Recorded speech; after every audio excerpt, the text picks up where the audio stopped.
Y el Verbo se hizo carne y habitó entre nosotros. Ya llegó la Navidad. Llevamos 4 semanas esperando este gran momento. Y cuánto deseo dentro de mí que todas las personas dediquen unos minutos a contemplar el misterio de lo que está sucediendo en este momento. La liturgia de hoy nos propone el prólogo de San Juan, una lectura muy profunda, muy elevada, pero que puede tocar mucho nuestra realidad. El Verbo de Dios, la segunda persona de la Santísima Trinidad, aquel que cuando hablaba durante la creación, las cosas se realizaban.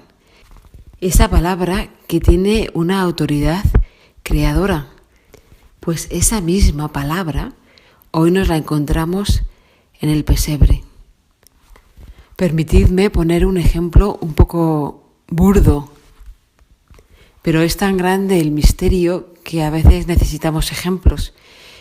Y aunque es muy simple, nos puede dar una idea de lo que ha sucedido en estos días.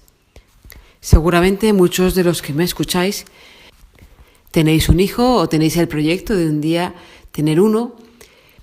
Imaginaros entonces a este hijo que últimamente le ves que está mirando detenidamente un hormiguero que está en el jardín y día tras día observa estas hormigas, cómo están organizadas, qué es lo que hacen. Y de repente un día os sorprende y os dice: papá, mamá, he estado últimamente observando las hormigas y me he dado cuenta que están muy desorganizadas. Va a llegar el invierno y se van a morir todas porque no han logrado poner en orden su hormiguero.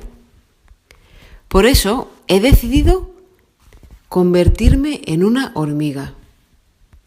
Ya me imagino vuestras caras al escuchar tal ridiculez.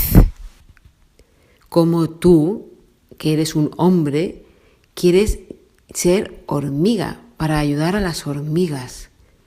Pues esta decisión tan absurda no se puede ni siquiera comparar con lo que Jesucristo hizo. Porque si se nos concediera el poder de convertirnos en hormiga, la diferencia que hay entre un hombre y una hormiga es infinitamente inferior a la diferencia que hay entre Dios y el hombre. Porque en el primer caso hablamos de que una criatura se convierte en otra criatura. Pero en el segundo caso hablamos de que el creador se convierte en una criatura. Dios, que es eterno, acepta y asume una naturaleza con límites espaciotemporales. Sé que es muy difícil entender este misterio.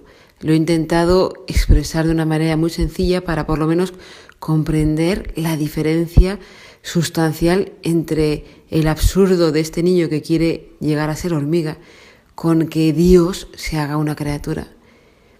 Pero lo que nos muestra este pasaje del Evangelio no es solamente este hecho. A mí lo que realmente me sorprende es el versículo 11 que dice que vino a los suyos y los suyos no lo recibieron. Si continuamos con el ejemplo absurdo que hablábamos antes, de que este niño logra hacerse hormiga, imaginaros que esta hormiga llega y empieza a querer enseñarles cómo organizarse para que no les pille el invierno de improviso, y no le hacen ni caso, y le desprecian y dicen: ¿tú qué haces aquí? Y tú, como papá, que estás viendo desde fuera este hormiguero y reconoces a tu hijo entre esas hormigas y ves cómo la tratan, cómo desprecian sus ideas, cómo se crea un complot contra ella y cómo incluso la llegan a matar. Ese absurdo, porque el hijo se ha hecho hormiga y ha terminado así, no es más que un mínimo reflejo de lo que sabemos que le pasó a Jesucristo. Los suyos no le reconocieron. Yo reconozco a Cristo, reconozco que esta Navidad, que hoy ha nacido Dios entre nosotros. Os invito a contemplar el pesebre, a ver a ese hijo, a ese niño, a ese bebé que es Dios. No lo representa, es Dios que viene a salvar, que viene a redimir. Que yo no sea uno de esos que no lo reconocieron. Porque en el siguiente versículo dice: pero a cuantos lo recibieron, les dio el poder de ser hijos de Dios. Y esta es la esperanza y esto es el deseo que tengo para cada uno de vosotros que me escucháis. Que esta Navidad te des cuenta de que si tú logras creer que el Hijo de Dios se ha hecho carne y viene a habitar entre nosotros, ese creer en Él te dará la certeza de que eres hijo de Dios. Concluyo deseándoos feliz Navidad y que podáis recibir cada uno de vosotros y reconocer a ese Cristo en vuestro corazón.